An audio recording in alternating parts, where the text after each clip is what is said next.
नमस्कार दोस्तों, आज हम चर्चा करेंगे types and features of formal garden. अब फॉर्मल गार्डन प्रमुख रूप से या फॉर्मल गार्डन के उदाहरण मुख्य रूप से चार होते हैं: Mughal garden, Persian garden, French garden और इटालियन गार्डन। सबसे पहले देखें कि मुगल गार्डन क्या होते हैं। Mughal garden laid out during the rule of Mughal Empire in India are known as Mughal garden. जब मुग़लों का राज था उस टाइम पे जो भी गार्डन बनाए गए थे वो मुगल गार्डन कहलाते हैं। Babur was the first Mughal ruler introduce this style in India. Babur पहला एक ऐसा बाबर था, उसी के द्वारा इस स्टाइल को इंट्रोड्यूस किया गया था इंडिया में। अब की फीचर्स ऑफ मुगल गार्डन उसमें सबसे पहला है site and design. Mughal were very sensible about the selection of site and always prefer a site on hills slopes with perennial rivulet और along with a river bank. जो मुगल थे वो साइट सिलेक्शन के प्रति काफ़ी सेंसेबल थे और वो ऐसी साइट का चुनाव करते थे जो हिली स्लोप पे हो और जहाँ कोई एक छोटी नदी या जहाँ जल का स्रोत उनको आसानी से मिल जाए। A typical Mughal garden is square और रेक्टेंगुलर इन शेप। जो मुगल गार्डन हैं वो या तो स्क्वायर शेप के होते थे या फिर रेक्टेंगुलर शेप के, या तो स्क्वायर शेप के होते थे या फिर रेक्टेंगुलर शेप के होते थे।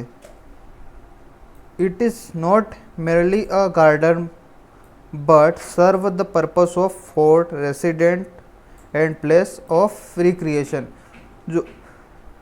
जो मुगल गार्डन होते थे वो केवल गार्डनिंग के लिए नहीं होते थे, वह वहाँ का पर जो किले और जो पैलेस बनाए जाते थे उनका उपयोग रेसिडेंस के लिए भी किया जाता था।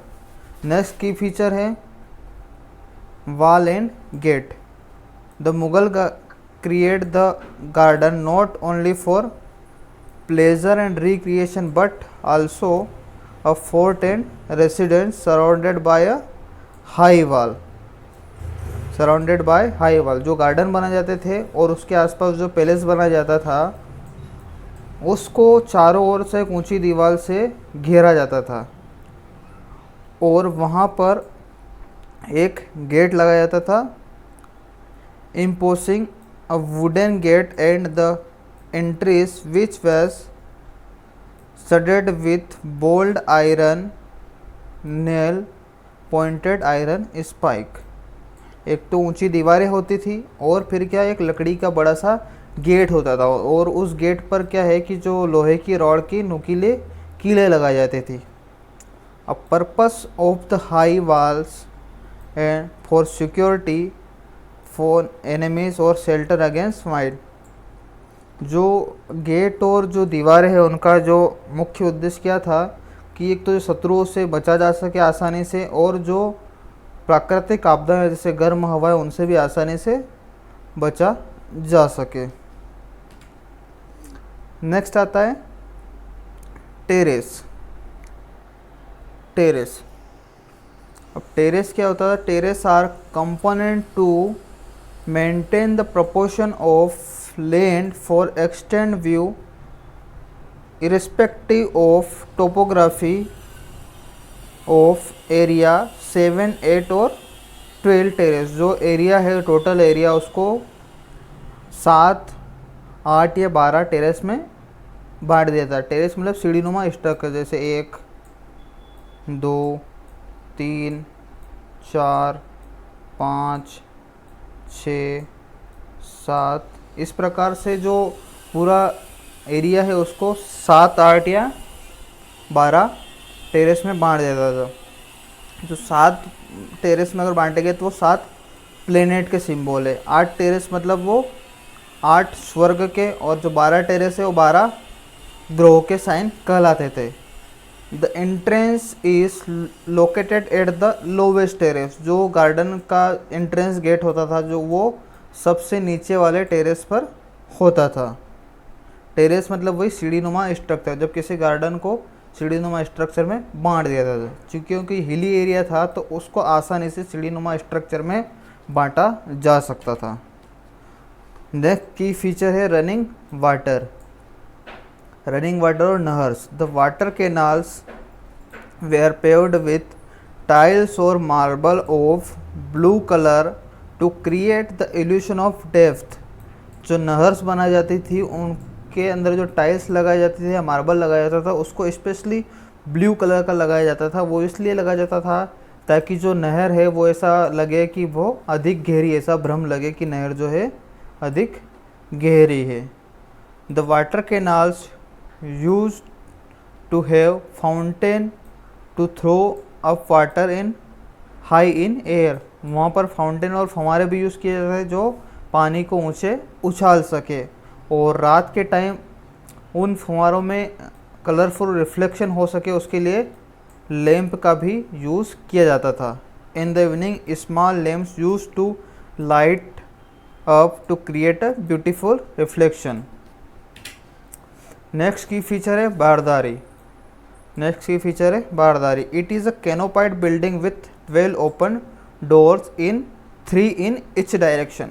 जो बारदारी है वो एक कैनोपाइड स्ट्रक्चर है और 12 डोर वाला, और 12 डोर में भी कौन से, ईच इन 3 डायरेक्शन, 1 2 3, 1 2 और 3, हर एक डायरेक्शन में उसमें 3 गेट होते थे। इस प्रकार जो बिल्डिंग बनाई जाती थी वो क्या कहलाती थी, बारदारी। और इसका यूज़ किसके लिए करते थे, यहाँ बैठकर जो राजा महाराजा है वो डांस का आनंद ले सके, या जो प्रकृति है उसकी सुंदरता का आनंद लेने के लिए भी इसका उपयोग किया जाता था। नेक्स्ट की फीचर है टॉम्ब एंड मॉस्क, मस्जिद और मकबरा। It was the common practice to have the garden build around the tomb. ये उन गार्डनों के लिए हैं जो किसके आसपास बनाए गए, जैसे ताजमहल गार्डन एक प्रकार का मकबरा है, अकबर टॉम्ब ये भी एक प्रकार का मकबरा है। It is the often said that Mughal garden were there best when built around the monument। मतलब ऐसा कहा जाता है कि जो मुगल गार्डन वो काफ़ी सुंदर इसलिए हैं क्योंकि वो किसी एक पर्टिकुलर स्मारक के आसपास उनका बनाया जाता है, उनको डेवलप किया जाता है, इसलिए जो मुगल गार्डन है वो काफ़ी सुंदर लगते हैं। नेक्स्ट की फीचर है मुगल गार्डन का tree and flower. Tree and flower. Tree were selected with careful planning and through as to Mughal each tree symbolize something like life, youth और death. Fruit tree were considered symbol of life and youth and cypress are represented to death. मतलब जो Mughals हैं वो tree और flower का भी selection काफ़ी carefully करते थे क्योंकि हर एक ट्री और एक जो प्लांट है वो किसी न किसी चीज़ का सिंबल होता था। जो फ्रूट ट्री है वो सिंबल होते थे लाइफ और यूथ के, और जो साइप्रस है वो सिंबल होता था डेथ का। नेक्स्ट मुगल गार्डन का टाइप है Persian garden. Water was the central feature of Persian garden. Water was the central feature of Persian garden design with religious symbol. The main aspect of Persian garden design was नहर और water. मतलब जो Persian garden है उसमें नहर बहुत उसका जो सेंट्रल फीचर होता था और एक दो सेंटर में होता था। The traditional Persian garden were composed for essential below.